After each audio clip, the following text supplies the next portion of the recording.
Hello and welcome friends, मैं रजनी पाल Gungun sieving classes में एक बार फिर आपका बहुत बहुत स्वागत करती हूँ।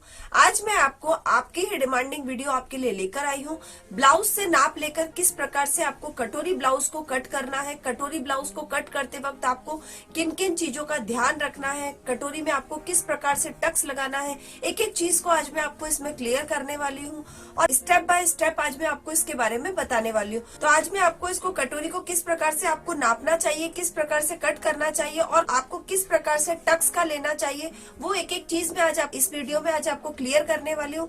और आपको जो भी इसमें आपको ब्लाउज को नाप कर बनाने में जो भी आपको डाउट्स आते हैं वो आपके इस वीडियो में क्लियर हो जाए। और प्लीज इस वीडियो को ध्यान से देखिएगा, एंड तक देखिएगा ताकि आपको ये अच्छे से समझ में आए।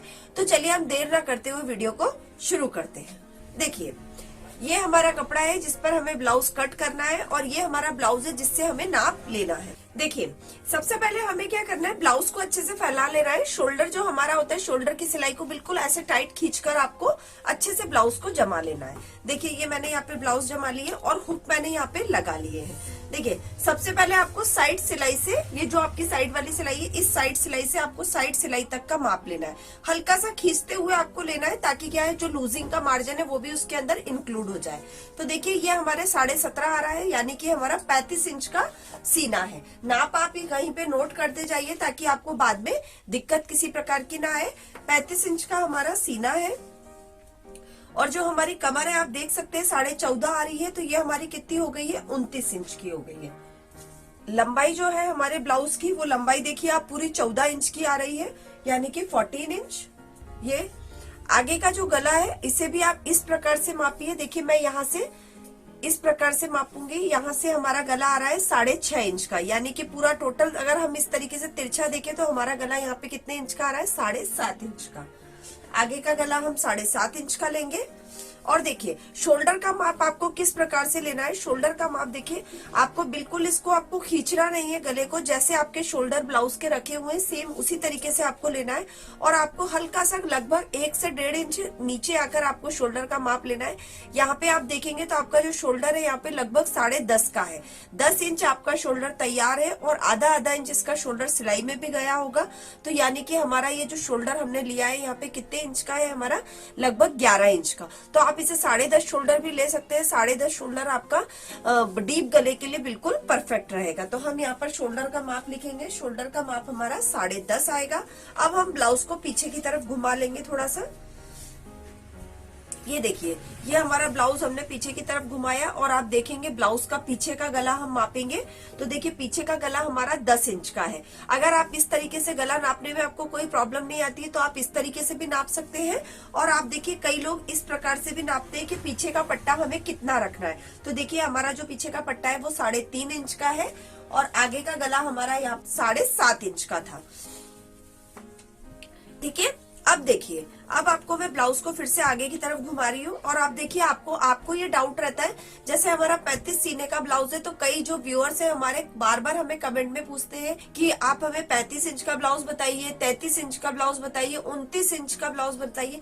तो देखिए, मैं जब भी आपको वीडियो बनाती हूँ हमेशा बताती हूँ कि आप जब भी इस प्रकार के नाप रहते हैं तो आप विषम संख्या के जब भी नाप रहे तो आप उसमें 1 इंच बढ़ाकर उसका माप लीजिए। जैसे हमारा 35 इंच आ रहा है तो अब हम कितने इंच का नाप लेंगे, 36 इंच का लेंगे। और जो हमारा आधा इंच पाव इंच फिटिंग में है उसे हम सिलाई में एडजस्ट कर देते हैं।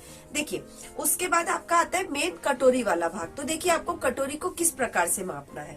देखिए, एक तरीका तो ये है, सबसे पहले आप यहाँ देखिए कि हमारा यहाँ पे पाव इंच हमने यहाँ पे सिलाई में दबाया होगा और पाव इंच हमारा यहाँ आगे की तरफ दबा होगा।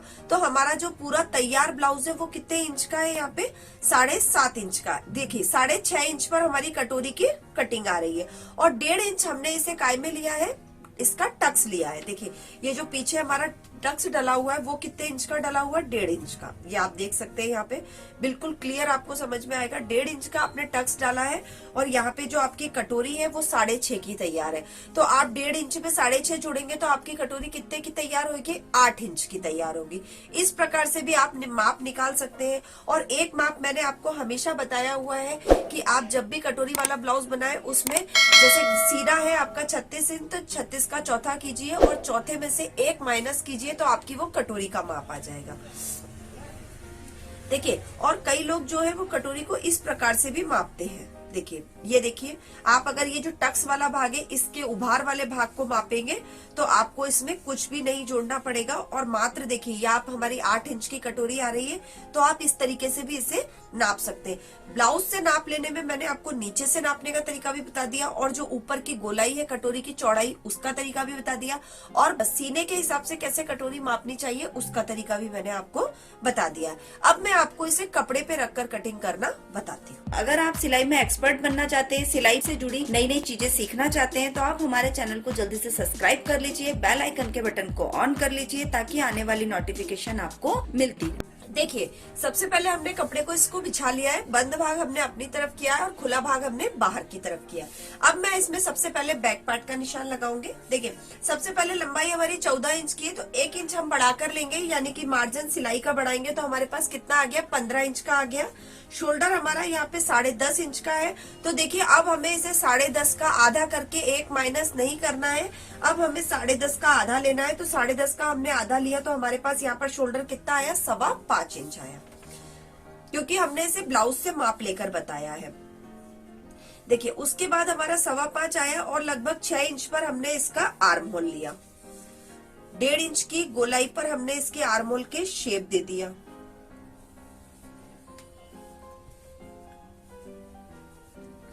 उसके बाद में देखिए, हमारा यहाँ पर सीना हमारा 36 इंच का है, तो 9 इंच पर हमने फिटिंग का निशान लगाया और 1.5 से 2 इंच का हमने मार्जिन का निशान लगाया।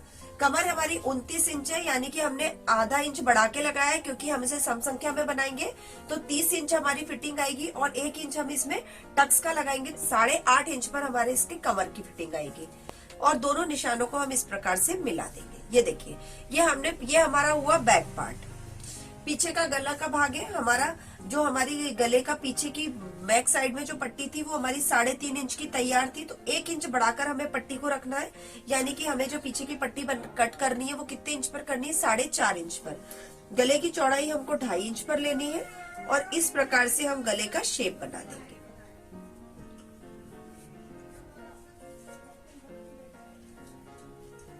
ये देखिए, ये हमने गले का निशान लगा दिया। देखिए, ये हमने यहाँ पे 2.5 इंच की चौड़ाई ली है और गले का जो हमारा नाप लगाया हमने उस पर हमें इसके गले के शेप को मिला देना है। ये देखिए इस प्रकार से, ठीक है। ये तो हुआ हमारा बैक पार्ट। अब मैं आपको इसका फ्रंट साइड बताती हूँ। देखिए, फ्रंट साइड में सबसे पहले हमें क्या करना है, देखिए ये हमें अभी यहाँ पे स्लीव्स के कपड़े की मार्जिन निकाल देनी है। स्लीव्स लगभग हमको 4.5 इंच की रखनी है, तो हमने 6 इंच की पट्टी को हम यहाँ पर अलग कर देंगे,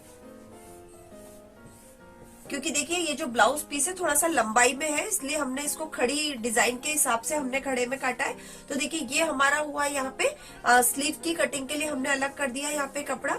अब देखिए, जैसे कि हम टुक्की वाले ब्लाउज में करते 1.5 इंच की पट्टी अलग कर देंगे, तो देखिए हम यहाँ पे 1.5 इंच की पट्टी इस प्रकार से अलग कर देंगे। ये 1.5 इंच की पट्टी अलग हो गई। 5.25 इंच का हम यहाँ पर शोल्डर का माप लेंगे। 6 इंच का हम यहाँ पे आर्म होल का निशान लेंगे और कोना बना देंगे। देखिए 1 इंच पर लगभग हमने इसे यहाँ पे आर्म होल का शेप देंगे और आधा इंच अंदर की तरफ से लेंगे, ताकि हमारे जो बगल वाला भाग है, बास्तीन वाले भाग में हमारे किसी भी प्रकार का कोई फुलान ना रहे, ठीक है। उसके बाद देखिए 2.5 इंच पर हमें यहाँ पे गले की चौड़ाई का निशान लगाना है। आगे का गला हमें 6.5 इंच पर कटिंग करना है, जो कि तैयार के बाद में ये 7.5 पर आएगा। देखिए इस प्रकार से, ये देखिए। अब लगभग हमें आधा इंच बाहर की तरफ गले को निकालना है। ये देखिए हमने आधा इंच बाहर की तरफ निकाला और लगभग 4.5 इंच पर हमें एक तिरछा मार्किंग 1.5 इंच वाली पट्टी से कर देना है। तो देखिए ये हमने यहाँ पे 1.5 इंच वाली पट्टी से 4.5 मार्क कर दिया। अब जो हमारा कटोरी की चौड़ाई है वो कितने पर तैयार है, हमारी 8 इंच पर तैयार है। अब देखिए ऊपर से गले पर हमें कट लगाना है, वो भी कितने पे लगाना है, 4.5 पे लगाना है। देखिए ये 4.5 का निशान और ये 4.5 का निशान फुल मेजरमेंट के साथ निकलता है, जिसे हम सीने के हिसाब से ही निकालते हैं। देखिए उसके बाद में आपको ये जो आपने कटोरी की चौड़ाई का निशान लगाया है और ये कटोरी के गले पे जो कट लगाया है, इस निशान को आपको एक गोलाई से मिलाना है। देखिए अगर आपको किसी भी प्रकार से गोलाई लगाने में दिक्कत आती है तो आपको आपको पहले एक स्ट्रेट लाइन इस प्रकार से खींचनी। देखिए ये बिल्कुल नया तरीका है जो मैं आज आपको बता रही हूँ कटोरी की गोलाई लगाने का। देखिए इस प्रकार से आपने एक सीधा निशान लगाया, ये देखिए इस प्रकार से, और लगभग इसे आपको ये देखिए यहाँ पे जो चौड़ाई है आपकी लगभग आपको 2 से 2.25 इंच की रखनी है। देखिए इस प्रकार से आपने 2 2.25 के बीच की हुड की जो बीच की दूरी है आपने 2 से 2.25 रख ली। अब आपको इसको गोलाई से इस प्रकार से मिला देना है। ये देखिए, ये देखिए कई महिलाएं जो हमसे बार बार कमेंट में उनका रहता है कि मेरे से गोलाई शेप में नहीं निकलती, तो आप देखिए इसको एक स्ट्रेट लाइन लगाने से हमारी गोलाई जो है कितनी अच्छी और सुंदर बन गई है। आपको हल्का सा थोड़ा सा अर्ध चंदाकार आपको एक शेप देना है जिससे आपकी कटोरी बहुत ही सुंदर बनेगी। अब देखिए यहाँ पे आपको बिल्कुल सेंटर पे 4 इंच पे निशान लगाना है और इसको एक डॉट डॉट से लाइन को मिला लेना है। देखिए लगभग 1.5 इंच नीचे आपको इसे टक्स को लगाना है। ये देखिए ये आपने इसको निशान को इस प्रकार से मिला देना है। आप देखिए हमारी कटोरी का जो शेप है वो कितना परफेक्ट बना है और कितना अच्छा बना है। इस प्रकार से अगर आप कटोरी कट करते हैं, इस प्रकार से अगर कटोरी का निशान लगाते हैं तो आपको कभी भी कटोरी की फिटिंग में आपको किसी भी प्रकार से कोई दिक्कत नहीं आएगी। अब देखिए मैं यहाँ पर टक्स का निशान आपको बताती हूँ, लगभग 2.5 इंच लंबाई में और 1.5 इंच चौड़ाई में। तीनों निशानों को आपको इस प्रकार से मिला देना है। ये देखिए ये हमारे टक्स की चौड़ाई है। सीना हमारा यहाँ पे 9 इंच का था, लगभग हमें 9.5 इंच पर निशान लगाना है। क्यों? क्योंकि हम इसे कट करेंगे और कट करने के बाद इसे जोड़ेंगे तो हमारा ये इसमें सिलाई में फिट हो जाएगा। ये हमारा जो फिटिंग का निशान है हमने 9.5 इंच पर लिया है और 1.5 इंच हमने यहाँ पे मार्जिन का निशान लिया है। उसके बाद हम इसे निशान को सीधा मिला देंगे और जहाँ पे हमारी कटोरी कट हो रही है वहां पे हम इसे मिला लेंगे। तो आप देखिए कि हमारे जो कटोरी वाले ब्लाउज का जो हमने निशान आपको लगाने का तरीका बताया है वो कितना सरल और आसान तरीका बताया है। आप किसी भी नाप की कटोरी इस प्रकार से कट कर सकते हैं। अब आप एक चीज और देखिए, यहाँ पे देखिए हमारे ब्लाउज की लंबाई 14 इंच की है। हमारा जो ऊपर वाला साइड है वो कम से कम 11 इंच का तैयार हुआ है, यानी कि आधा इंच आपका सिलाई बिलाई में भी जाएगा। तो ये 10.5 पर आपकी अपर साइड तैयार हुई है और लगभग 3.5 इंच का आपको बेल्ट निकालना है। तो आप देखिए यहाँ पे हम नीचे की तरफ से बेल्ट का निशान मार्क करेंगे, ये 3.5 इंच और यहाँ पे 3 इंच। देखिए ये इस प्रकार से हम यहाँ पे बेल्ट का निशान मार्क करेंगे, 1.5 इंच का मार्जिन। ये देखिए ये हमारी कटोरी वाले ब्लाउज की कटिंग हुई, ये साइड हुड की कटिंग हुई, ये बेल्ट की कटिंग हो गई और ये बचे हुए कपड़े में हम स्लीव्स निकालेंगे। देखिए ये तो मैंने आपको नाप लेकर बताया। आप इस तरीके से कटिंग करेंगे तो जो आपका बना हुआ ब्लाउज है ना वो आपका बिल्कुल उसी नाप का बनेगा, परफेक्ट बनेगा, किसी भी प्रकार से कोई दिक्कत नहीं आएगी। एक बार मैं आपको छोटा सा इसमें कंपेयर करके आपको इसको बता देती हूँ। जैसे देखिए मैंने इसकी लंबाई को नापा, इस प्रकार से लंबाई हम माप करेंगे। तो देखिए ये जो लंबाई है हमारी लगभग 1 इंच हमने बढ़ाई है, तो आधा इंच आपकी नीचे सिलाई में चली जाएगी, आधा इंच ऊपर चली जाएगी। देखिए अगर आप इस तरीके से सिलाई लगाएंगे तो देखिए आप देख सकते हैं खुद ही कि आधा इंच हमारी नीचे सिलाई जा रही है, आधा इंच ऊपर, और पूरी हमारी बराबर आएगी। अब देखिए यहाँ पे मैं आपको साइड का बताती हूँ एक बार।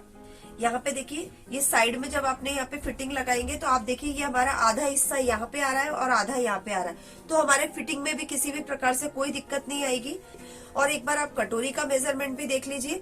मैं देखिए यहाँ से आपको कटोरी का मेजर करके बता रही हूँ। ये देखिए आप देख सकते हैं कि कटोरी का मेजरमेंट भी हमारा बिल्कुल बराबर यहाँ पे आ रहा है। टक्स वाली जगह पे बिल्कुल टक्स का पॉइंट आ रहा है और साइड वाली जगह पे बिल्कुल साइड का टक्स आ रहा है। ठीक है, तो इस प्रकार से जब आप कटोरी ब्लाउज को कट करेंगे तो मुझे आशा है कि आपको जो भी डाउट्स अभी तक आ रहे थे वो आपके क्लियर हो जाएंगे। आज की वीडियो में इतना ही, मिलते हैं नेक्स्ट वीडियो में। Thank you.